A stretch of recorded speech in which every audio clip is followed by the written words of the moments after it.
നമസ്കാരം. അധികമായി പരിചരണം വേണ്ടാത്ത ഒരു വള്ളിച്ചെടിയാണ് വള്ളിച്ചീര അല്ലെങ്കിൽ വഷളച്ചീര.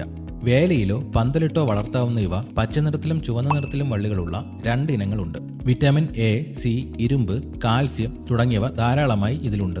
ഇതിന്റെ ഇല തോരൻ വയ്ക്കുവാൻ നല്ലതാണ്. ഔഷധ ഗുണങ്ങൾ ഏറെയുള്ള ഒന്നുകൂടിയാണ് വള്ളിച്ചീര. ഇതിന്റെ ഇലയും തണ്ടും ചതച്ചരച്ച് പൊള്ളലുള്ള ഭാഗത്ത് പുരട്ടിയാൽ പൊള്ളൽ മൂലമുണ്ടാകുന്ന പാടുകൾ മാറാൻ നല്ലതാണ്. കൂടാതെ കുടലിലെ ചലനങ്ങൾ സുഗമമാക്കാനും നല്ല ഉറക്കം ലഭിക്കാനും ഇത് ഉപയോഗിക്കുന്നത് സഹായിക്കും. മുലപ്പാൽ വർധനയ്ക്കും വള്ളിച്ചീര ആഹാരത്തിൽ ഉൾപ്പെടുത്തുന്നത് നല്ലതാണ്.